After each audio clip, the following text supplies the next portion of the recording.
नमस्कार दोस्तों, global learning life में आपका स्वागत है। इससे पहले हम पुर्तगालियों का भारत आगमन और ब्रिटिश कंपनी का भारत में उत्थान पढ़ चुके हैं।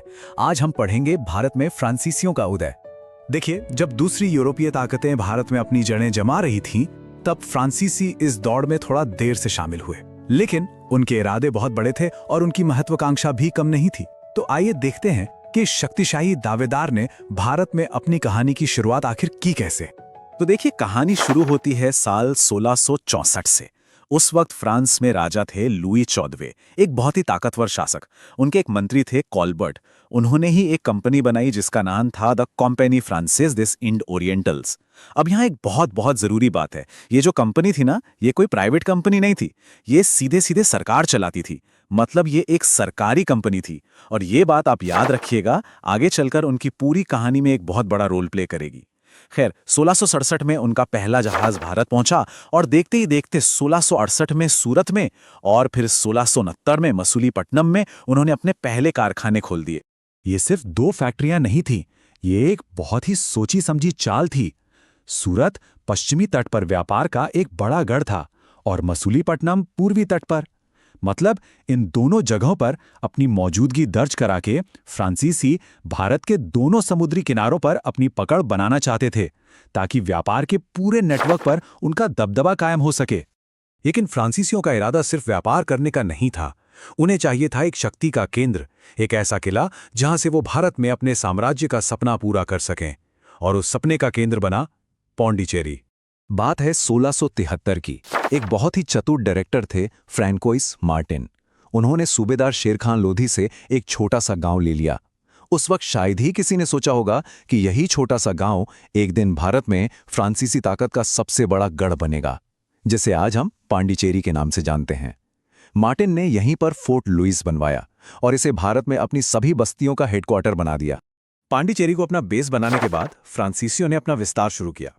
उन्होंने बंगाल के चंद्रनगर में भी एक अहम कोठी यानी ट्रेडिंग पोस्ट बना ली। लेकिन देखिए, रास्ता इतना आसान नहीं था। उनके पुराने दुश्मन डच भी तो यहीं थे। उन्होंने 1693 में पांडिचेरी पर कब्जा कर लिया। हालांकि कुछ कूटनीति काम आई और 1697 में रिजविक की संधि के तहत पांडिचेरी फ्रांसीसियों को वापस मिल गया। फिर 1720 के बाद का दौर आया, जब लेनोर और ड्यूमा जैसे गवर्नरों ने कंपनी में एक नई जान फूकी, और यहीं से असली खेल की शुरुआत होती है। और फिर एंट्री होती है उस एक शख्स की जिसने भारत में फ्रांसीसियों की किस्मत का पासा ही पलट दिया।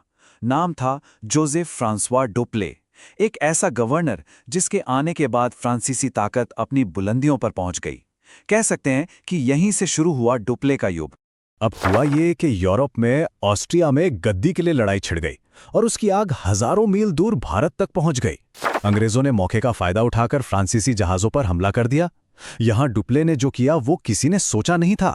उन्होंने सिर्फ डिफेंस नहीं किया, बल्कि जोरदार पलटवार किया। मॉरिशस से नेवी बुलाई और सीधा अंग्रेजों के सबसे बड़े गढ़ मद्रास पर ही धावा बोलकर उसे जीत लिया। ये एक बहुत ही दादीद, बहुत ही डेयरिंग मूव था। और फिर हुई एक ऐसी लड़ाई जिसने इतिहास का रुख ही मोड़ दिया, सेंट थॉमी की लड़ाई। सोचकर देखिए, एक तरफ थे नवाब अनवरुद्दीन, जिनकी सेना में हजारों सैनिक थे, एक विशाल सेना, और दूसरी तरफ कैप्टन पैराडाइज के साथ मुट्ठी भर फ्रांसीसी सैनिक, बस कुछ 100 लोग। नतीजे ने पूरे हिंदुस्तान को हैरान कर दिया। फ्रांसीसियों ने नवाब की उस भारी भरकम सेना को बड़ी आसानी से हरा दिया। इसका एक सीधा और साफ संदेश था जो पूरे भारत में गूंज गया कि एक छोटी, अनुशासित और आधुनिक हथियारों वाली यूरोपीय फौज एक बहुत बड़ी भारतीय फौज पर भी भारी पड़ सकती है। सच पूछिए तो ये एक असली गेम चेंजर था। खैर, 1748 में यूरोप में एक्सला चैपल की संधि हुई और ये युद्ध खत्म हो गया। इस संधि के तहत मद्रास अंग्रेजों को वापस लौटा दिया गया। अब कागजों पर तो लगा कि सब पहले जैसा हो गया है, लेकिन जमीन पर हकीकत पूरी तरह बदल चुकी थी। इस एक युद्ध ने यह साबित कर दिया था कि फ्रांसीसी सिर्फ व्यापारी नहीं, बल्कि एक जबरदस्त फौजी ताकत हैं जो भारत का भविष्य तय करने का दम रखते हैं। पहले युद्ध ने फ्रांसीसियों की फौजी ताकत तो दिखा दी थी, लेकिन दूसरे युद्ध ने इस खेल को और भी पेचीदा बना दिया। अब लड़ाई सिर्फ अंग्रेजों और फ्रांसीसियों के बीच नहीं थी। अब ये लोग भारतीय राजाओं और नवाबों की सियासत में सीधे सीधे दखल देने लगे थे। कह सकते हैं कि वे किंग मेकर बन गए थे। उस समय दक्षिण भारत में दो बड़ी रियासतें थीं, हैदराबाद और कर्नाटक। और इत्तेफाक देखिए, दोनों ही जगह गद्दी के लिए लड़ाई छिड़ गई। फ्रांसीसियों और अंग्रेजों दोनों ने इसे एक बड़े मौके की तरह देखा। हैदराबाद में फ्रांसीसियों ने मुजफ्फर जंग का साथ दिया तो अंग्रेजों ने नासिर जंग का। ठीक इसी तरह कर्नाटक में फ्रांसीसियों ने चंदा साहिब को चुना तो अंग्रेजों ने अनवर उद्दीन को। मतलब भारत की सियासत अब एक शतरंज की बिसात बन चुकी थी और मोहरे भारतीय थे, पर खिलाड़ी यूरोपीय थे। शुरू में तो डुप्ले की ये रणनीति जबरदस्त कामयाब रही। 1749 में अंबूर की लड़ाई में फ्रांसीसियों की मिलीजुली फौजों ने अनवरुद्दीन को हराकर मार डाला। नतीजा ये हुआ कि उनका आदमी चंदा साहब कर्नाटक का नवाब बन गया और उसने इनाम में फ्रांसीसियों को 80 गांव दे दिए। ऐसा लगने लगा था कि डुप्ले का भारत में फ्रांसीसी राज का सपना बस अब पूरा होने ही वाला है। ये उसकी ताकत का सबसे ऊंचा मुकाम था। लेकिन कहानी में एक बहुत बड़ा मोड़ आया।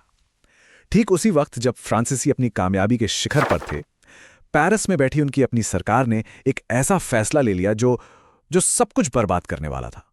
दरअसल वो लोग लगातार हो रहे युद्ध के खर्चों से घबरा गए थे और उन्होंने क्या किया, 1754 में अपने सबसे काबिल आदमी डुप्ले को वापस फ्रांस बुला लिया। इतिहासकार आज भी इसे फ्रांसीसी सरकार की सबसे बड़ी भूलों में से एक मानते हैं। और सोचिए, उनकी जगह भेजा किसे गया? गोडेहू नाम के एक आदमी को, जिसने आते ही पहला काम यह किया कि अंग्रेजों से संधि कर ली। मतलब जो कुछ भी डुप्ले ने जीता था वो सब एक झटके में गवा दिया। डुप्ले के जाने से फ्रांसीसी बहुत कमजोर हो गए और अब मैदान तैयार था आखिरी और निर्णायक लड़ाई के लिए। तीसरा कर्नाटक युद्ध, वो युद्ध जिसने भारत में फ्रांसीसी साम्राज्य के सपने को हमेशा हमेशा के लिए खत्म कर दिया। और फिर आया वो दिन जिसने सब कुछ तय कर दिया। 22 जनवरी 1760, वांडीवाश की लड़ाई।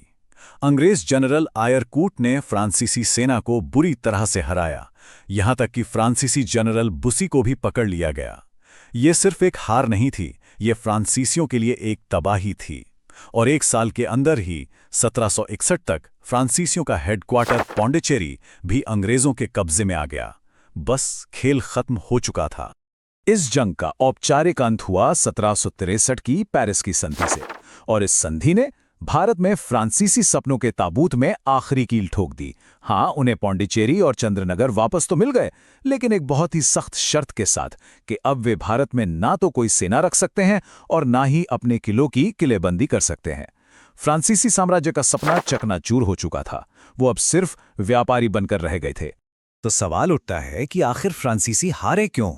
एक वक्त था जब वे अंग्रेजों से ज्यादा मजबूत दिख रहे थे, तो फिर उनका पतन कैसे हो गया? चलिए इसके पीछे के जो मुख्य कारण हैं उनको समझने की कोशिश करते हैं। तो फ्रांसीसियों की हार का जो सबसे बड़ा कारण था वो उनकी कंपनी के ढांचे में ही छिपा था। फ्रांसीसी कंपनी एक सरकारी संस्था थी जिसे पेरिस से चलाया जाता था। कोई भी फैसला लेने में हफ्तों महीनों लग जाते थे।